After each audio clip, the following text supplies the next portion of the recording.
Life Matters, a Penn Mutual podcast for financial professionals, bringing you life insurance insights from advanced sales experts and life insurance specialists. Grow a stronger practice today.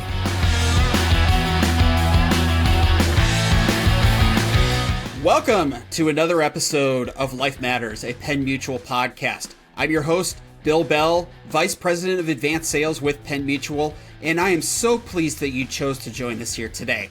Now, we wanted to do an episode focused on Penn Mutual products, and what better people to have on to talk about Penn Mutual products than the two guys that really kind of drive the product strategy for the company. So we invited Ray Caucci, who is our Chief Product Officer, and Riley Thornburgh, who's the Director of Product Strategy and Competitive Intelligence, to talk all about what's going on in the industry, what's going on with Penn Mutual products, and then some fun stuff at the end in regards to football and heavy metal music. So it's a great conversation. I hope you enjoy it, and I'll be back on after the interview to wrap up the episode.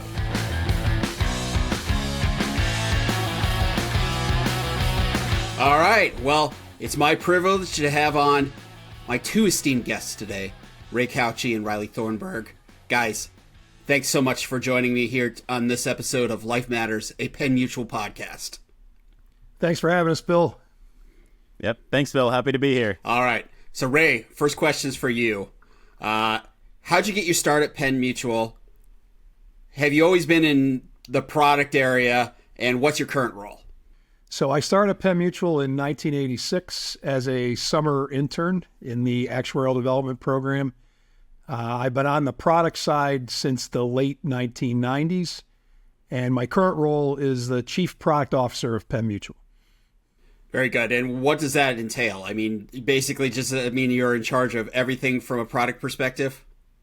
I'm in charge of everything from product development and implementation to managing our in-force product management activities, including setting credit rates on in-force business, establishing our dividend award annually, and looking into issues that come up from a service standpoint that relate to product. You're definitely somebody that our listeners are going to want to get to know if they haven't already met you in the past. Riley, how old were you in 1986?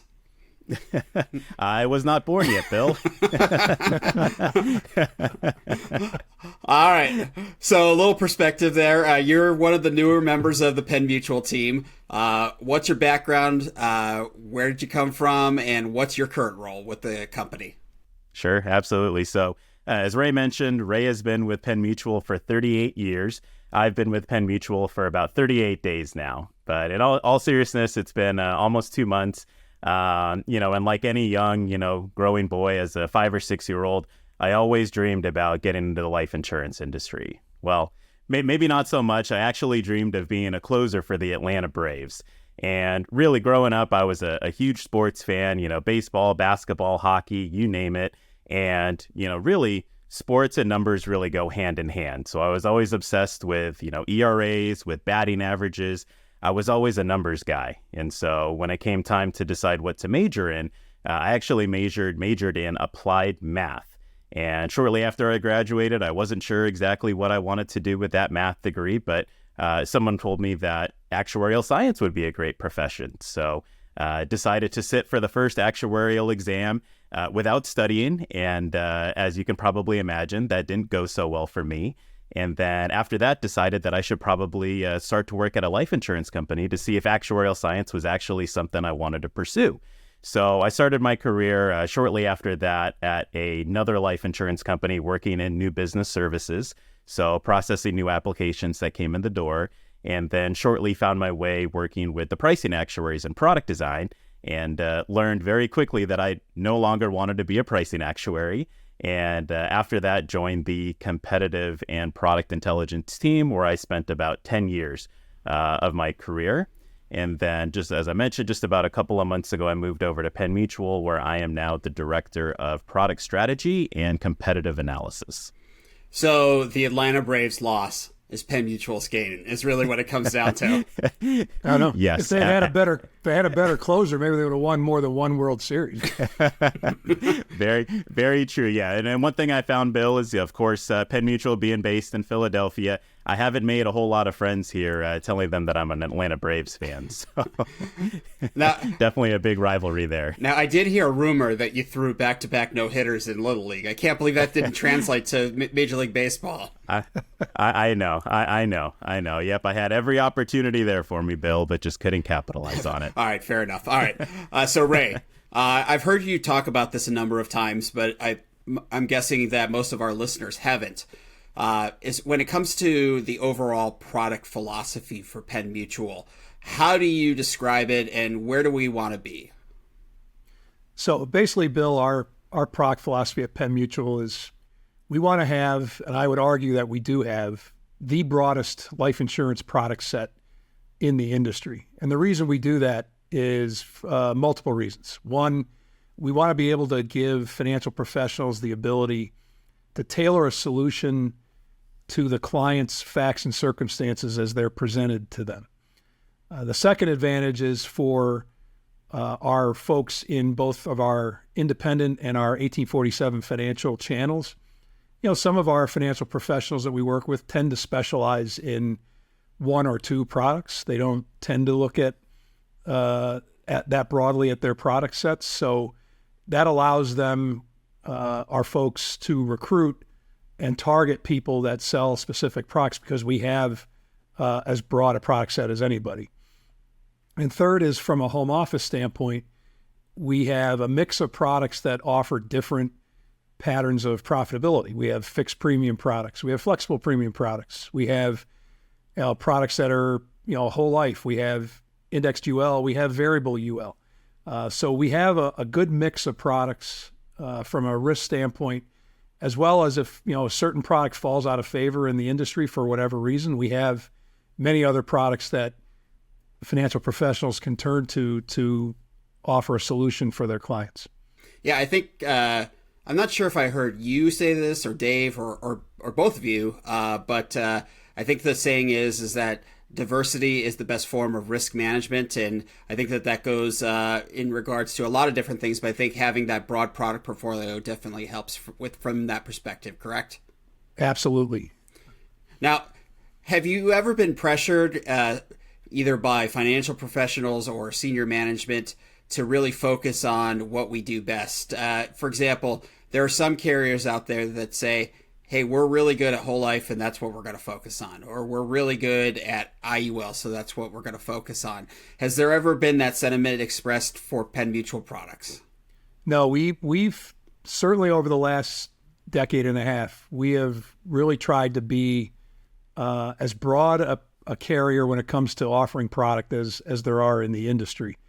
And we like the fact that we have a multitude of products that folks can choose from. And really our as a mutual company, you would think that whole life's been our primary product. And basically since in 2008, only 11% of our business was whole life. We were one of the first mutual companies back in the early 80s to offer universal life.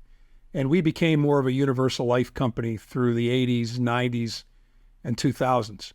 The Great Recession of 2008 really changed our fortunes around as people in the field and their clients were looking really for more security and safety.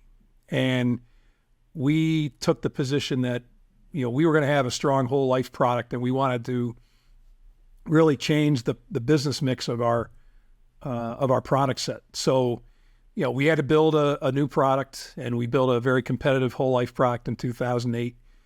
We had to go find new friends to sell it, because as both of you know, you'll get people that will sell whole life and they won't sell universal life, and vice versa. We also bought the company Leap, which was a software company that has a sales process that led with whole life. And we've continually updated our whole life product set over the last 15 years to where we've had one of the strongest whole life products in the industry. And you couple that with our extremely consistent dividend history, where in the last 20 years, we have either increased or maintained our scale in 17 of those 20 years. That is a compelling story for many of our financial professionals who have either been whole life sellers or have transitioned over to whole life post the 2008 recession. Riley, so you've been at Penn Mutual for roughly 6 weeks now. Obviously, you spent a lot of time as a competition analyst for another carrier. When you were with that other carrier, when you thought about Penn Mutual products, what came to mind and why were they so challenging to compete against?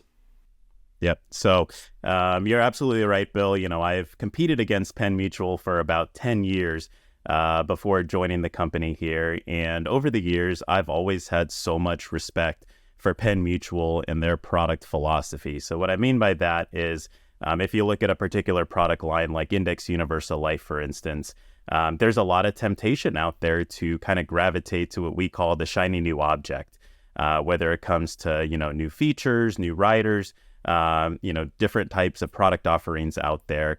Penn Mutual has strategically elected to stay away from some of those product offerings. And it all goes back to our product philosophy of really trying to provide simple, transparent products that give the policy owner the best chance of meeting or exceeding the as sold illustration. And so our belief is that some of these new features may not necessarily give the client the best chance of doing just that. And so just over the years, seeing what Penn Mutual has done from a product perspective has been great to see and something I've been very jealous of. And then not only that, Penn Mutual, as Ray mentioned, plays in every single product line out there when it comes to whole life, variable, index, term, fixed universal life. And at the company I was previously at, we had always tried to come out with, new products and new features, and we just weren't able to do that for a variety of reasons. And we would see Penn Mutual come out with the product feature that we wanted, 6 months after the fact. So a lot of jealousy, working with that previous company whenever I thought about Penn Mutual, but a lot of respect, a lot of admiration. And that's one of the reasons why I'm so excited to be here today. So, Ray, a couple of episodes ago on Life Matters, a Penn Mutual podcast, we had on industry luminary and product commentator Bobby Samuelson. And one of the things he talked about was how excited he was about the innovation in the VUL space. Do you agree? And what do you see from a Penn Mutual perspective in regards to VUL? So we've historically had our VUL product was really focused on accumulation for those individuals who had a higher tolerance for the risk of market volatility. What's happened over the last few years is there's been a resurgence in the market of protection-oriented VULs, and we got onto the train late, but we got to the front of the pack pretty quickly, where we're offering particularly short-term funding, short pay funding guarantees, using a variable chassis. And we've also embraced the low fund fee story, as many fund managers and many companies that are setting up funds are very conscious of the level of fund fees that in their offerings. So we have partnered with Vanguard, a company that's located not far from the home office in Penn Mutual, and their reputation is well known for having low fund fees. So we now have a 17 fund lineup with Vanguard, where the average fund fee is 22 basis points. That, as both of you know, when you're illustrating every case on the life insurance side, those low fund fees make a big difference in performance, as people tend to run those illustrations at the same gross interest rate. The other thing we have done on the accumulation side is that we were the first company to add fixed indexed accounts inside of VUL. And we have 3 fixed indexed accounts, a classic floor cap indexed account. We have a high cap indexed account that has a 150 basis point charge.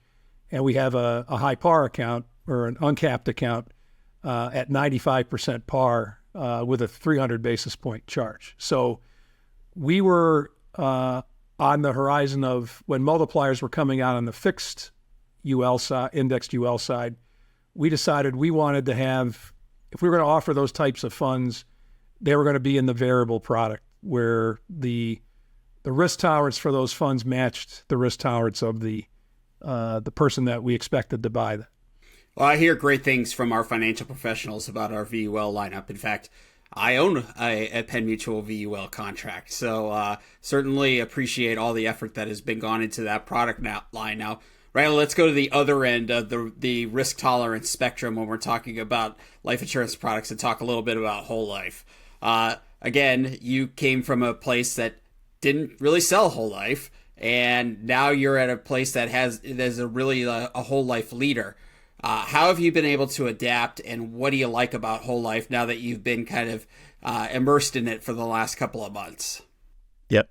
Great question. So one of the things I will say about Penn Mutual and our whole life product is that we have some of the most flexible product features out there in the marketplace.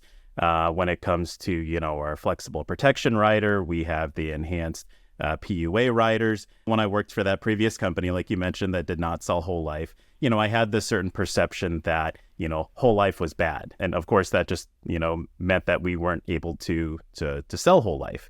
And so, being able to experience that firsthand, and we have a new whole life product coming out here in about a month and a half now, and just being thrown into the whole life world and seeing the real value when it comes to whole life. Some of the best guarantees in the marketplace, and that comes with the whole life product, and then having the upside potential through the dividends as well, and all the flexibility that we offer has really been eye-opening and has really been great to immerse myself in. So you already teased it there, but Ray, after the publication of this episode of Life Matters, a Penn Mutual podcast, we will be launching our new whole life product.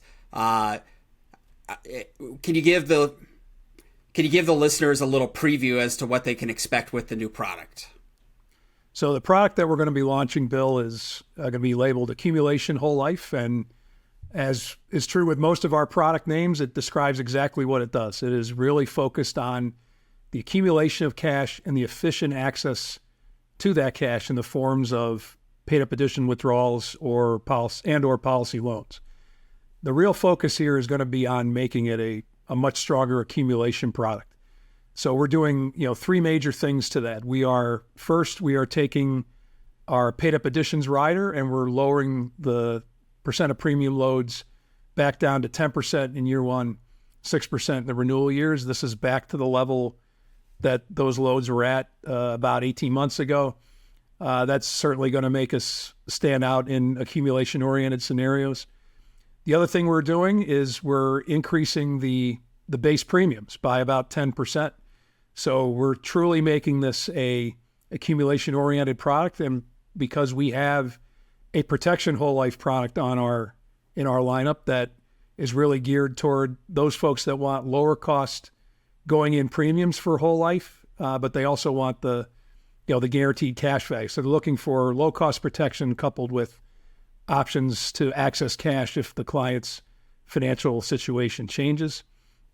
And the third major change we're making is we're allowing a higher term blend on our flexible protection term blend. So what this product is really where it's going to shine is improved internal rate of returns for cash value accumulation and death benefit. It's also going to increase the flexibility that we offer with our flexible protection rider. And in situations where we're looking to accumulate and overfund and use our flexible paid-up additions riders, it's going to have a much lower going in cost with the lower PUA loads. So launch date for this product is September 23rd. Do I have that correct? You have that correct. Now, if one of our listeners wants more information on the product, in the meantime, between when this episode of the podcast is published and when the product's actually launched, what's the best way to do so? Well, we have a variety of ways. You can talk to myself or Riley. We'll have all that information. Our life sales desk will also be well versed in that product, and also the field leaders and that we have in the Independence Financial Network and the product wholesalers that we have in the 1847 Financial Network. So depending on how you choose to affiliate with us, you'll have plenty of sources of information on that new accumulation whole life product. Terrific. Really exciting. Now, a a related note, probably the question that I hear you and our chairman, president, and CEO, Dave O'Malley, get most frequently when we're out on the road together is what's going on with the dividend. And I think that there's some news in regards to the dividend that is going to be concurrent with the launch of the new product. Is it too early to talk about that, or can we let the cat out of the bag? We could certainly let the cat out of the bag. So our plan is that we are going to, again, with full board approval, which we expect to have, is that we will be raising our dividend scale interest rate to 6% from its current level of 5.75%. And we do not plan to make any changes to the other factors within our dividend, our mortality or our expense factors. So that will mean that, internal rates of return on, our in-force book will go up by the full 25 basis points. And looking forward to making that announcement in September. And again, as Bill said, being able to coincide that announcement right after that with the announcement of the new accumulation whole life product, which will also have a 6% dividend interest rate. So our listeners are getting breaking news is really what it comes down to. That's really exciting. That's right. So it's well worth the sign up for the podcast to get information like that before anybody else. So Riley, let's switch over to IUL because you and I both have a lot of expertise in regards to that product line. And you mentioned earlier the shiny new object and how people would chase that depending on the products that they're selling. One of the shiniest of new objects over the last 36 months or so has been volatility-controlled index accounts for IUL products. Now that we've had a few years, how have those VCIAs actually performed? What's been the reaction of financial professionals? And do you think that we'll see people moving away from those indexes going forward? Yeah, with the volatility control accounts, a lot of carriers are defaulting their illustration to these accounts, and so you've seen some carriers have pretty significant premium allocations into these volatility control accounts, getting a lot of flows in there. And so going forwards, as I mentioned, we have heard from some individuals that they're going to reconsider how their clients may allocate their premiums moving forwards. So Ray, from a Penn Mutual perspective, when it comes to the IUL policies, I'm relatively new to the company. I'm just coming up on a year. Riley's very new to the company. Why was the decision made before we even joined to stay away from multipliers within the IUL, or at least limit them, and completely stay away from the VCIAs? I think it's really both questions can be answered similarly, is that we were concerned about the level of values that were being illustrated relative to what folks were expected to receive. And one of our philosophies, or a big philosophy when it comes to IUL, is that we want to be able to illustrate something that has a very high probability of where the actual results would be as close to what was illustrated as possible. We wanted to eliminate a lot of the gotchas. And one of the things that turned us away from the multipliers was the fact that those products had large charges in them. And in an illustration, you only saw the upside. You never really saw the downside. And you had situations where if people were not getting an index credit, they were seeing losses because the charges were coming out of their accounts. And we felt that type of account didn't match the risk tolerance of a typical IUL buyer, which was, they wanted to have some upside, but they really wanted to protect the downside. And as I said before, the reason we put those multiplier and forecharge accounts in the VUL, because we felt that was a better match to the risk tolerance of the VUL buyer. With the volatility controlled indexes, the same sort of thing, is that the floor is really the item in the IUL that really makes it sing. And volatility controlled indices are, by definition, should have a narrow range of outcomes.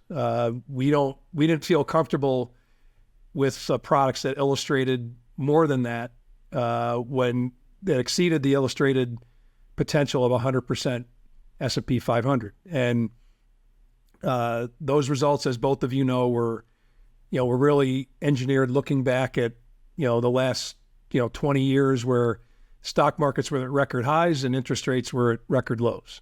And if you had a bad year in the stock market, then the bond market would save you. That unfortunately has not happened since a lot of these indices went live.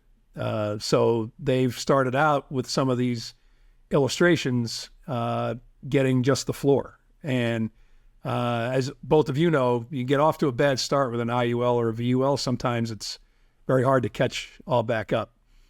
The other issue with the volatility controlled indices is the fact that they're generally proprietary. So, which means there's one counterparty. So effectively you're relying on that counterparty to support that index for 50, 60, 70, 80 years. Is that realistic? So we decided that we were going to steer clear of the multipliers outside of the VUL. And we're going to steer clear of the volatility controlled indexed accounts and stick with a simple, transparent, well-known index in the S&P 500 that, folks could talk to their clients about. They would be able to understand what that index means, and fixate on guarantees, transparency and simplicity. And that's how we've gone to market over the 15 years we've been in the IUL space. So do you think that you're going to see financial professionals and maybe even some carriers steer clear of VCIAs in the future? Or do you think you'll maybe see just some reconfiguration of how these things are put together? I think it's probably going to be more of the latter. I think there's still some significant interest in having accounts that have control around the volatility, because I think part of what drove those accounts to be created is folks were tired of seeing you'd hit the cap one year, the floor the next year, the cap the next 2 years, the floor the next year. There's a lot more volatility inside those IULs than most people thought. So we don't have an issue with volatility controlled indices per se. I think there's a place for them in the allocation of IUL premiums and account values, because they do, manage that volatility. The concern we had was, are they really going to outperform a 100% equity S&P 500? And in a lot of these cases, if you looked at how these accounts were actually managed, they had less than a third to a quarter of their funds allocated in equities. So this product, as both of you know, used to be called equity indexed UL. So there were very few equities in some of these because of the way the volatility algorithms were built. The volatility moved a lot of those funds within that index into the fixed side. And at a time when interest rates were rising, the returns weren't as good. Last business related question for you guys, and then we'll get to some fun questions at the end here.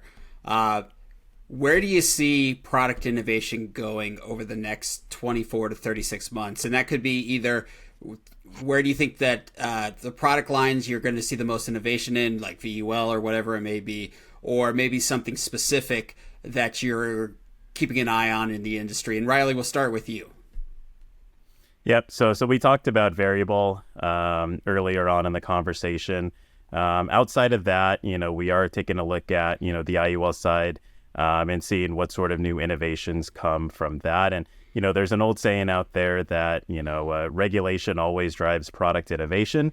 And so it'll be interesting to see, what future regulations hold for the IUL side and what carriers do to innovate from that perspective as well. Ray? I would say I agree with what Riley said, and the fact that the expectation is that higher interest rates are going to be here to stay, that gives product developers a little bit more room to do some things. So, you may see a revival of guaranteed UL. One of the reasons why it's kind of fizzled is that, interest rates were low and, people had to raise prices on those products to be able to support those guarantees. If interest rates really are going to be higher for longer, there may be an opportunity for that product to become more prominent in the marketplace. I think as we talked about before, I think the low fund fee scenario or train is going to continue to move on the variable side, and there'll always be different account designs in IUL. Point to average, 2-year monthly average. There'll be different types of things that'll be out there that people will latch onto. Well, that's exciting to look forward to. I for one, would love to see GUL come back. Had a lot of fun in the, say, 2004 to 2006 range, back out talking about estate planning with GUL. So I think that it would be a welcome addition to a good product lineup for a lot of financial professionals out there. All right, so some fun questions. By the time this episode publishes, we'll be about 2 weeks away from the kickoff of the 2024 NFL season. As you both can see, and our viewers on YouTube can see, I'm wearing my beautiful Los Angeles Rams shirt, soon to be Super Bowl champ Los Angeles Rams. You guys are both fans of teams that aren't anywhere close to you. Ray, you live in the Philadelphia area. Riley, you live out here. How did you become fans of your respective team, and who is it that you root for? And why are they now going to be linked forever? That Ray's team just allowed Riley's team to give the biggest contract in NFL history to a quarterback that's won basically one game. Riley, I'll let you start. All right, so I am a longtime fan and part owner of the Green Bay Packers, and so as I mentioned, growing up, I was a huge sports fan. I bounced around a little bit as a kid, so I really didn't have any loyalties to my hometown teams. So around the mid-90s, I decided to jump on every single bandwagon I possibly could. So if a team won a championship around 95 or 96, I'm a fan of them. So I mentioned the Atlanta Braves, the Green Bay Packers. In hockey, I'm a Colorado Avalanche fan. I'm a Chicago Bulls fan in basketball, of course. And so I jumped on the Green Bay Packers bandwagon 20 plus years ago. And so, one thing I'll say is that, I never miss a game. Sunday mornings, usually 10 o'clock kickoffs for us. I'm definitely tuning in to watch my beloved Packers.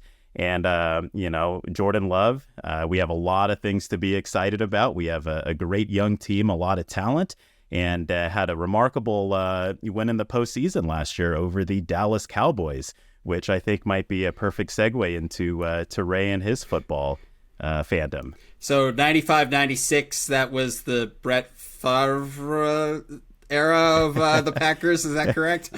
It sure was. It sure was. All right, very good. And Ray, who's your team and why?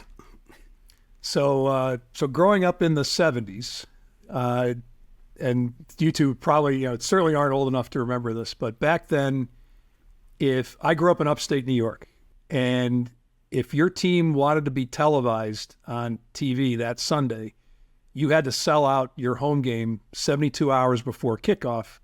Otherwise, it would be blacked out.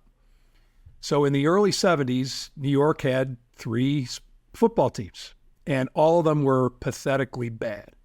And this is even a few years after the Jets had won a Super Bowl. So they weren't on a lot.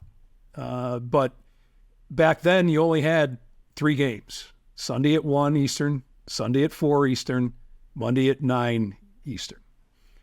So what teams were on TV every week, whether you got whether your home team was blacked out or not?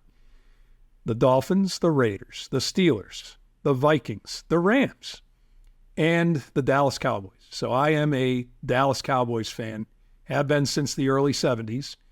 They had a great run in the 70s and early 80s, kind of fell off in the mid-80s, came back to prominence in the 90s, and now own a dubious record along with the Washington Commanders that they have had the longest NFC championship drought of any team in the NFC. The last time they were in an NFC championship game was 1995. That's hard to believe for a big market team like that. Well, but if you watch what happened almost a year ago with Jordan Love, that's how their seasons have ended. They just they're great. They are a great regular season team. And Ray, on behalf of Packer fans all across the world, I want to personally thank you for taking on Mike McCarthy. Yeah, absolutely welcome. And I suspect he will be going somewhere else at the end of this year. So I happened to be in Las Vegas when that game was going on, and I would like to thank the Cowboys because I won a pretty significant amount of money betting against on their futility. So thank you very much to the Dallas Cowboys. All right, yep. Last couple of questions are specifically for Ray because we're gonna predate Riley by quite a bit here. But Ray and I are both fans of heavy metal. You wouldn't think that with a product actuary and attorney, but we're both definitely have metal in our blood. And so I'm going to ask Ray 2 metal-related questions here to end the podcast. Both unanswerable questions, but I'm going to ask them anyways. All right. From a twin guitar metal pioneer perspective, who do you got, Iron Maiden or Judas Priest? Wow. That is an unanswerable question. I am a much bigger Iron Maiden fan, so I'd have to lean that way with a slight preference toward those guys. Yeah, so I also agree, and the tiebreaker for me was I think that if you took a greatest hits album of both bands, I would probably like the Priest greatest hits album more than the Iron Maiden greatest hits album. But if you look at the first 7 Iron Maiden studio albums plus Live After Death, one of the greatest live albums ever, that run of albums which is so good that it outshines anything that Priest did over their career. So that's how I go with Maiden. The other benchmark for me is that when Iron Maiden comes up on, Apple Music for me, I got to make sure that if I'm in the car, I'm checking the speedometer fairly frequently. All right. Now the other unanswerable metal question. Of the first 4 Metallica albums, which one is your best one? It's got to be Kill 'Em All. It's got to be Kill 'Em All. Wow. So that would be the number 4 on mine. For many years, I was a Master of Puppets truther. I definitely thought that was my favorite for many years. But recently, I've been listening to Ride the Lightning a lot. That's a really good album. And again, it's an embarrassment of riches. So, but no, their Kill 'Em All was definitely nudged number 1 out in front of Master of Puppets.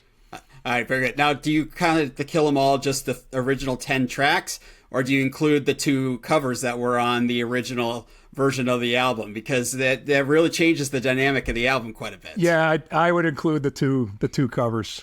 All right, because those are 2 of the best songs on the album, and they're agree. All right. Riley's got the blankest look of it that he can imagine right now. I have some homework to do. It's like talking about Civil War history with Riley. Yeah.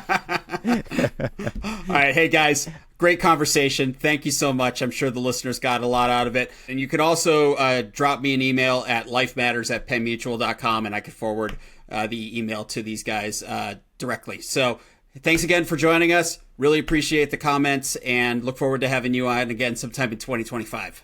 Thanks Bill. Again, Bill. Thanks a lot.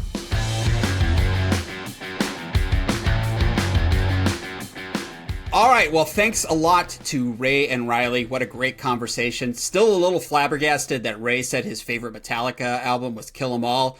A great album, but a surprising answer nonetheless.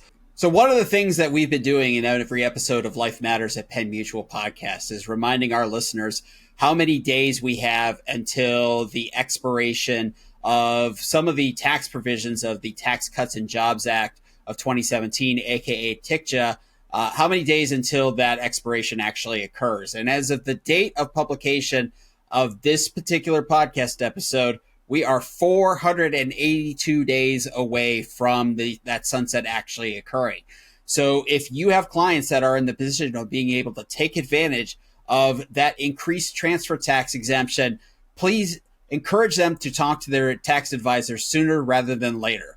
482 days sounds like a lot, but trust me, when you're talking about a sophisticated estate planning, it is not. It is basically tomorrow. So those clients, they need to be planning today. If you have a question for me or for Ray or for Riley or anybody else associated with the show, you are welcome to drop us an email at lifematters@pennmutual.com. Again, that's lifematters@pennmutual.com.